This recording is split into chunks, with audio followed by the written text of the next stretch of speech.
Jendela Ibu, karya Djoko Pinurbo. Waktu itu saya sedang mencari taksi untuk pulang.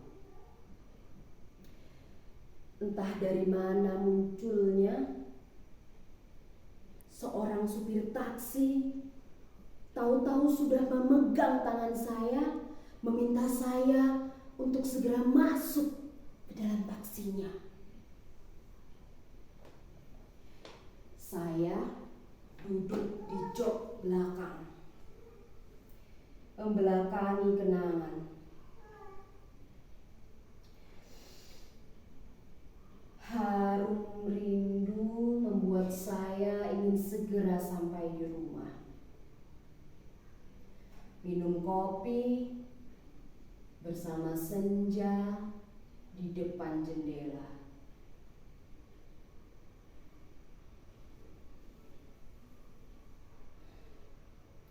Ia sopir yang periang. Saat taksi dihajar kemacetan, ia bernyanyi-nyanyi sambil menggoyang-goyangkan kepalanya yang gundul. Tambah parah macetnya, tambah lantang nyanyinya, tambah goyang kepalanya.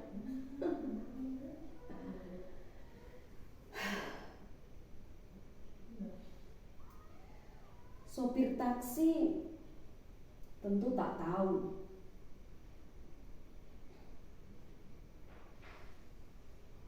saya tak punya jendela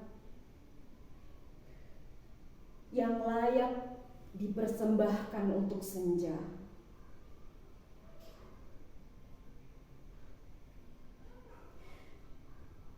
Jendela saya seperti hati saya, dingin,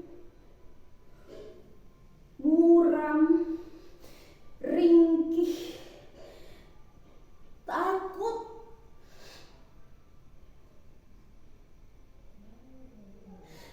Melihat senja tersungkur dan terkubur di cakrawala.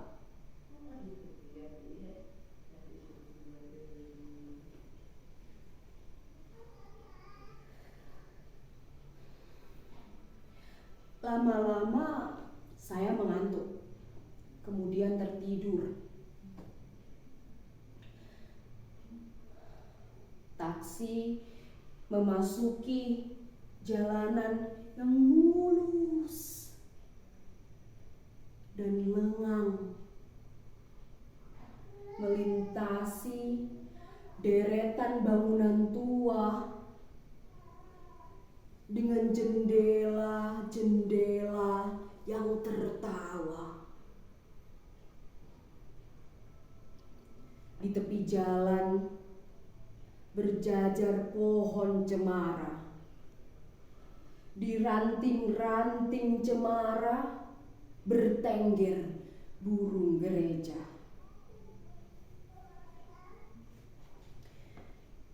Laju taksi tiba-tiba melambat. Taksi berhenti di depan kedai kopi.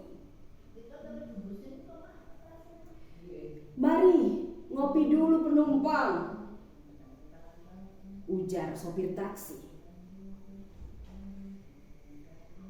"Baiklah, sopir," saya menyahut. Aku berserah diri menuruti panggilan kopi. Di kedai kopi telah berkumpul beberapa supir taksi beserta penumpangnya masing-masing. Mereka dilayani seorang perempuan tua yang keramahannya membuat orang ingin datang lagi ke kedainya. "Urip iki mung mampir ngopi," ucapnya seraya menghidangkan secangkir kopi di hadapan saya.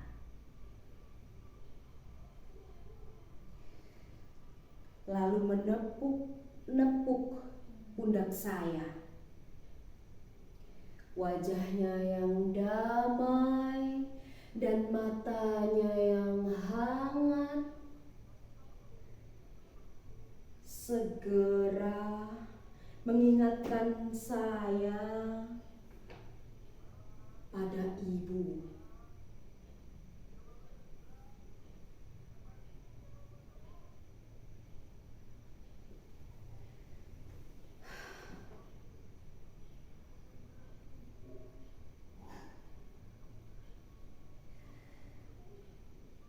Saya terbangun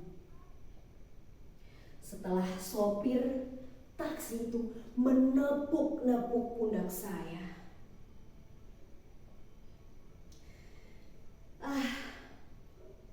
Taksi sudah sampai di depan rumah. Setelah saya membayar ongkos dan mengucapkan terima kasih, sopir tersenyum dan berkata, "Selamat bertemu senja di depan jendela penumpang." Saya berterima kasih kepada ibu yang diam-diam telah mengirimkan sebuah jendela kecil untuk saya. Paket jendela saya temukan di beranda. Saya tidak pangling dengan jendela itu. Jendela tercinta yang kacanya bisa memancarkan beragam warna.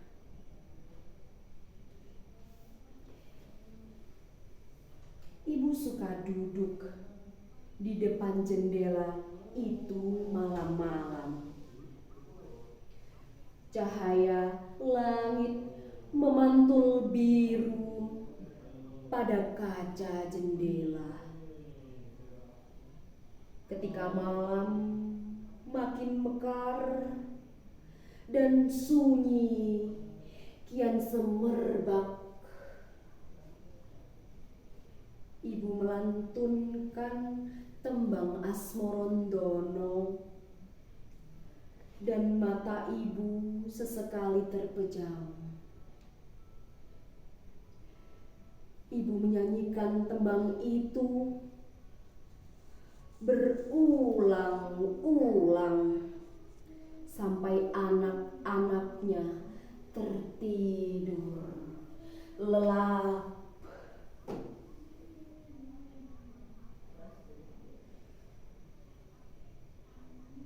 Saya pasang jendela kiriman ibu di dinding kamar. Cahaya hitam pekat membalut kaca jendela. Perlahan muncullah cahaya remang, diiringi suara burung dan gemercik air sungai.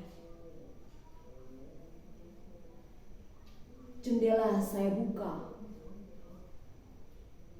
lalu saya duduk tenang, ditemani secangkir kopi.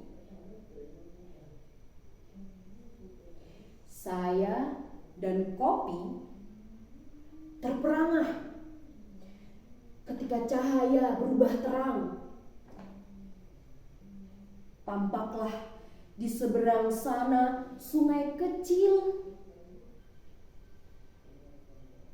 yang mengalir jernih di bawah langit senja. Di tepi sungai ada batu besar. Saya lihat sopir taksi saya sedang duduk bersila di atas batu besar itu. mengidungkan tembang Asmorondono kesukaan ibu saya. Kepalanya yang